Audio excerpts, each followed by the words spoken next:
Halo, apa kabar? Assalamualaikum warahmatullahi wabarakatuh. Senang sekali saya Hersuna Arif bisa kembali menjumpai Anda semua. Menteri Pekerjaan Umum Dodi Handgodo akhirnya buka suara soal mundurnya dua orang dirjen di kementerian yang dipimpinnya. Menurut penjelasan Dodi, dua pejabat eselon 1 itu mundur berkaitan adanya temuan dari BPK sebesar 1 triliun yang tidak bisa dipertanggungjawabkan. Bahkan angkanya sebelumnya katanya disebutkan sampai 3 triliun. Nah, Dodi memberi waktu agar dana tersebut dikembalikan dalam waktu 90 hari, bila tidak kasusnya akan dilimpahkan ke aparat penegak hukum. Namun kalau kita cermati ya secara timeline masa jabatan para pejabat yang mundur itu ada yang janggal dengan penjelasan Pak Menteri tadi ya. Apa sesungguhnya yang terjadi? Benarkah ini ada upaya bersih-bersih atau ini seperti dugaan para netizen ya ini adalah memberi peluang kroninya dari eh, Pak Menteri maupun dari pejabat lain lah yang lebih tinggi begitu untuk menduduki jabatan-jabatan strategis yang ditinggalkan. Soal mundurnya dua dirjen di kementerian ini pekan lalu memang sempat mengundang kehebohan dan media juga ada yang menyebutnya sebagai misteri karena iya kenapa nggak kenapa kemudian disebut misteri karena tidak ada penjelasan dan kedua agak aneh di negara kita ya, seperti ini ada pejabat dengan posisi yang sangat tinggi apalagi kemudian jabatan itu baru didudukinya belum terlalu lama dan jabatan itu basah atau pokoknya jumbo lah proyek-proyeknya jumbo kemudian dia mengundurkan diri dengan sukarela tanpa ada penyebab yang memaksa mereka harus mengundurkan diri kan gitu ya. Jadi kemungkinannya kalau nggak mereka memang punya kesalahan ya tadi kalau dugaan netizen ada karena tekanan dari atasan dalam hal ini tentu Pak Menterinya untuk memberikan peluang pada orang lain dari kroni yang bisa menempati jabatan itu. Dua orang yang mengundurkan diri itu adalah Direktur Jenderal Sumber Daya Air SDA Dewi Purwantoro dan Direktur Jenderal Cipta Karya Dewi Komistriana. Padahal seperti saya katakan tadi, mereka itu menduduki jabatannya itu belum terlalu lama. Dewi Komistriana ini baru 1 tahun lebih, lebih dua berapa ya, 2 bulanan lah gitu ya. Sementara Dwi Purwantoro itu malah belum sampai 1 tahun. Dan sekali lagi jabatan keduanya ini dikenal basah ya, bukan Pak Dwi Purwantoro ini bukan karena sumber daya air kemudian basah, tapi memang anggarannya juga jumbo lah. Ini, apalagi Ibu Dewi jadi Cipta Karya gitu. Kelihatannya lebih gede duit Pak Dwi ya ketimbang Ibu Dewi ya. Tapi pokoknya ini jabatan yang buat orang lain ini menggiurkan lah gitu ya. Dari penjelasan Sekretaris Jenderal Kementerian PU, Wida Nurfaida, itu dia memang membenarkan, karena ini belum ada pernyataan resminya ya, membenarkan dia mengundurkan diri, kedua pejabat itu mengundurkan diri, namun Ibu Sekjen ini tidak menjelaskan secara detail alasan mundurnya kedua Direktur Jenderal tersebut. Saat ini masih pelaksana harian oleh Sesdijen masing-masing. Jadi belum ada pelantikan. Itu kata Wida kepada sejumlah wartawan di Jakarta hari Rabu tanggal 25 Februari 2026. Banyak spekulasi di balik pengunduran diri dua pejabat tinggi itu. Netizen menduga kuat mundurnya dua dirjen itu bukan murni sukarela, melainkan akibat tekanan untuk memberi ruang bagi pensiunan militer atau kroni menteri dan partai politik. Loh, kok langsung militer ya? Ini mungkin dikaitkan dengan yang baru saja ya dilantik yakni Dirut BPJS. Itu kan juga yang dilantik adalah seorang pensiunan bintang 2 dokter sih ya, ini mayor jenderal dari Korps Pasukan Khusus nih, Korps militer yang sama dengan Presiden Prabowo Subianto. Memang banyak juga jabatan-jabatan lain yang kemudian diisi oleh pensiunan militer. Jadi itu mungkin yang menjadi dasar kenapa kemudian netizen mencurigai semacam itu. Selain itu, kinerja menteri saat ini netizen sekali lagi yang menilai bahwa dinilai kalah jauh dibandingkan eranya Basuki Hadi Mulyono ya. Pak Basuki kan waktu itu lebih gede jabatannya bukan hanya menteri PU saja tapi menteri PUPR dan banyak proyek-proyek jumbo ya. Infrastruktur, jalan tol, termasuk juga IKN itu kan di bawahnya Pak Basuki ya. Apa maksudnya itu ya proyeknya lebih gede gitu ya. Selain politisasi birokrasi, pemotongan anggaran yang tajam demi program MBG juga disorot oleh netizen sebagai faktor utama mundurnya para teknokrat PU. Tapi kalau kita lihat angka yang paling gede kan yang dipotong untuk MBG bukan dari Kementerian PU. Kementerian PU pasti juga ada dipotong, tapi yang tergede kan dari anggaran pendidikan ya, yang kemarin dibongkar oleh politisi PDIP, angkanya sampai 223 triliun. Dan ini memang kalau kita lihat ini dalam surat atau dalam peraturan presiden sendiri jelas kok ya ini angka-angkanya ya. Terus itu terlihat bahwa ada angka untuk MBG itu 223,3 5 triliun. Jadi nggak bisa ngeles lagi lah sebenarnya begini, yang hal-hal yang semacam ini ya. Nah, oke, balik lagi lah ke soal yang terjadi di PU tadi. Apa sesungguhnya yang terjadi? Nah, saya membaca penjelasan dari Menteri PU, Pak Dodi Hanggodo itu di Kompas.com hari ini, hari Ahad 1 Maret 2026 ini jadi berita terbaru. Menteri Pekerjaan Umum Budi Hanggodo membongkar adanya indikasi kerugian negara hingga 1 triliun yang menyeret pucuk pimpinan di Direktorat Jenderal Cipta Karya dan Sumber Daya Air (SDA). Dua hadirin yang mundur tadi ya.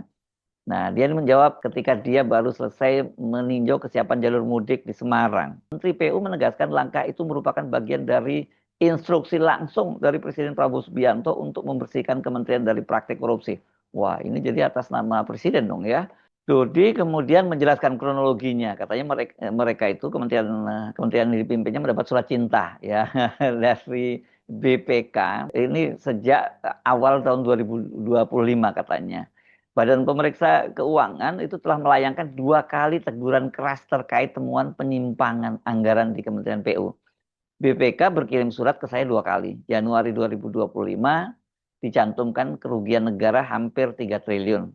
Saya beri waktu sampai Juli 2025 untuk tidak lanjut. Tapi tidak ada respon dari Sekretaris Jenderal maupun Inspektorat Jenderal saat itu.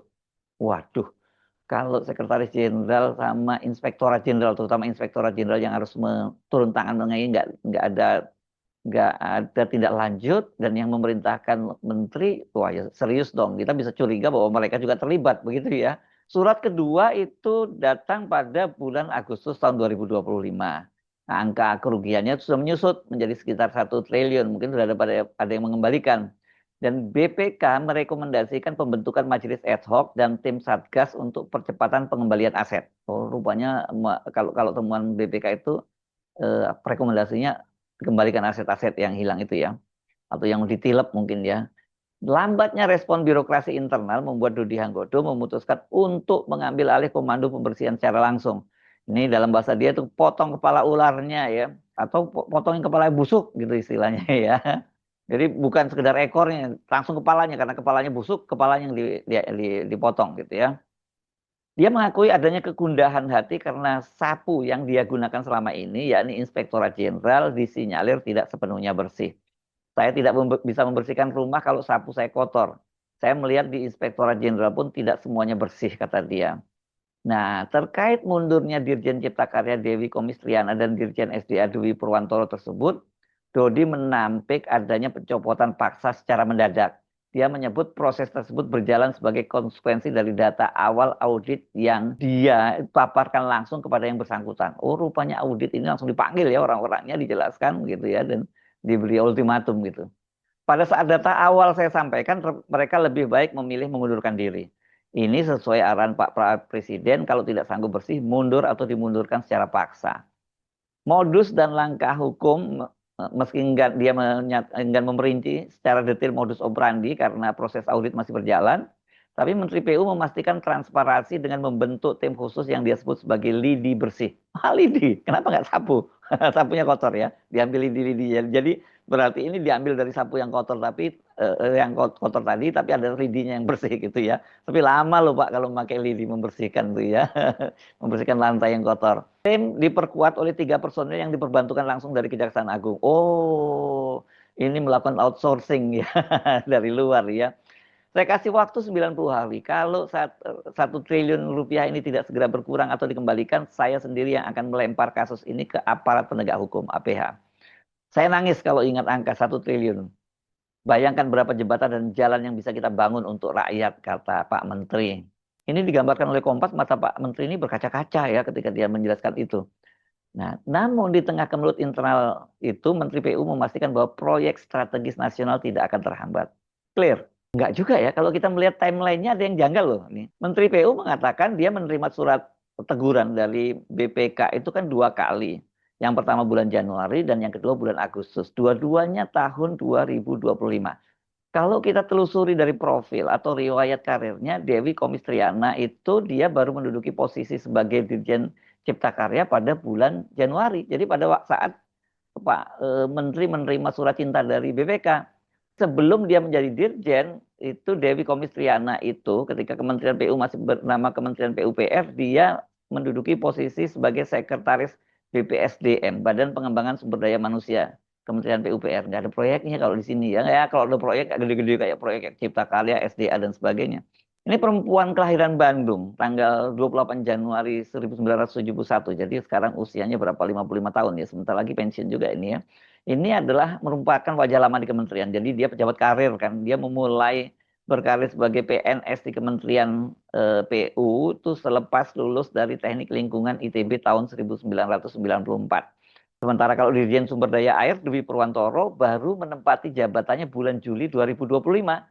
Atau ini tepatnya 4 Juli 2025 setelah Menteri PU melakukan perombakan besar-besaran di level eselon 1 atau bersih-bersih yang tadi disebutkan oleh Pak Menteri. Perombakan yang dilakukan mencakup posisi Direktur Jenderal, Sekretaris Jenderal, dan Inspektur Jenderal. Waktu itu dalam jumpa persnya Pak Menteri ini pada hari Jumat tanggal 4 Juli 2025 menyatakan bahwa siang ini atas arahan dan restu Pak Presiden Prabowo Subianto, Kementerian Pekerjaan Umum sesuai janji saya beberapa waktu lalu, saat kita konferensi pers, secara resmi telah melakukan rotasi terhadap 6 pejabat eselon 1 katanya. Dalam rotasi tersebut, posisi Sekretaris Jenderal kini diemban oleh Wida Nurfaida, sementara posisi Inspektur Jenderal diserahkan kepada Maulidia Indah Junika, kemudian Dwi Purwantoro sebagai Dirjen Sumber Daya Air. Ini banyak perempuannya jabatannya di PU ya. Menarik ya, Kementerian PU yang biasanya dikenal Kementerian orang laki-laki, tapi banyak pejabat perempuannya. Sementara itu Bisma Staniarto dilantik sebagai Dirjen Prasarana Strategis. Untuk posisi Dirjen Bina Konstruksi ditunjuk Bobi Ali Azhari. Kemudian jabatan Kepala Badan Pengembangan Sumber Daya Manusia BPSDM dipegang oleh Apri Artoto. Langkah ini semata-mata diambil sebagai bagian secara evaluasi secara menyeluruh dan penyegaran di lingkungan Kementerian Pekerjaan Umum untuk selalu mampu mendukung secara penuh asta-cita Presiden Prabowo Subianto dan Gibran Rakabuming. Itu kata Menteri PU. Jadi kalau kita lihat timelinenya, ketika Kementerian PU itu mendapat surat teguran yang pertama dari BPK pada bulan Januari, Dewi itu kan baru menjadi Dirjen ya, Dirjen Cipta Karya. Nah, sementara Dwi Purwantoro belum menjadi Dirjen di SDA. Apakah ini ada kaitannya dengan jabatan sebelumnya dari Dewi sebagai Sekretaris BPSDM misalnya? Tadi saya menyebut BPSDM proyeknya mungkin nggak gede-gede amat gitu ya. Tapi kita nggak tahu nggak, karena nggak ada penjelasan. Bagaimana dengan surat yang kedua bulan Agustus? Nah, kalau yang ini artinya Dwi itu Ibu Dewi maksud saya sudah menjabat selama 8 bulan. Sangat misalnya kalau betul yang terjadi pada era itu ya sangat mungkin dan yang terjadi jelas itu terjadi di era tersebut. Tapi kalau benar cepet banget ini mainnya ya, baru 8 bulan sudah main tilep sana sini dan ini namanya aji mumpung dong ya. Ini sekali lagi kalau benar itu ya. Tapi bagi Pak Dwi Purnomo, kalau surat yang kedua, kalau yang surat pertama dia belum menjabat Dirjen. Surat yang kedua itu dia baru apa ya, baru menduduki baru sebulan menduduki jabatannya. Apa iya dia secepat kilat juga memanfaatkan posisinya sebagai Dirjen dan kemudian nilai duit sampai triliunan gitu ya. Kalau benar seperti itu yang terjadi pada Dewi, apalagi pada Dwi Purwantoro yang baru menjabat sebulan, ya alangkah rusaknya ya para pejabat di lingkungan Kementerian PU tadi yang dibayangkan oleh yang disebut oleh Pak Menteri tadi sebagai sapu yang kotor, makanya kemudian dia membersihkannya dengan lidi. Nah, unik ini analoginya. Padahal kan mutasi yang dilakukan oleh Pak Menteri PU ini tentu dimaksudkan untuk bersih-bersih dan pejabat yang baru pasti dipilih sudah selektif harusnya diasumsikan dipilih dari mereka yang bersih gitu ya. Jadi kalau memang kotor ya kenapa nggak ambil dari pejabat kementerian lain misalnya begitu. Jadi supaya tidak menimbulkan spekulasi dan ini tentu saja mengembalikan kepercayaan publik terhadap Kementerian PU dan pemerintah. Mengapa kok harus menunggu mereka itu mengembalikan uang yang 1 triliun itu gitu? Ya limpahkan saja ke aparat penegak hukum dalam hal ini kejaksaan. Apalagi kan sudah ada aparat kejaksaan yang membantu di situ. Korupsi kan tetap korupsi kendati uangnya sudah dikembalikan.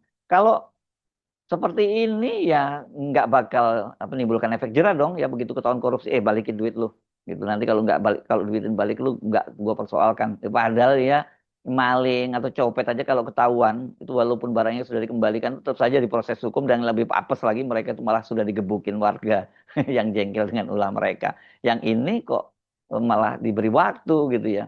Ya, saya kira ini penting speak up ya, baik Pak Dodinya untuk menjelaskan juga apakah betul memang itu seperti itu dan kemudian juga mereka yang dipecat juga mereka harus mereka yang mengundurkan diri itu harus menjelaskan supaya nggak kena fitnah gitu ya. Karena kalau enggak ya Anda ini walaupun belum divonis sudah semacam ada trial by the press ya ini sekarang ini karena muncul di mana-mana namanya bahwa Anda itu ada persoalan duit 1 triliun dari 3 triliun yang sudah dikembalikan sisa 1 triliun. Oh, saya kira ini bukan trial by the press ya, karena ini mengutip pernyataan dari Pak Menteri PU ya, bukan tuduhan dari media, bukan trial by the press, tapi ini penjelasan resmi dari Pak Menteri PU. Kita tunggu saja perkembangan lebih lanjut. Saya Hersuna Arif, sampai jumpa lagi. Wassalamualaikum warahmatullahi wabarakatuh.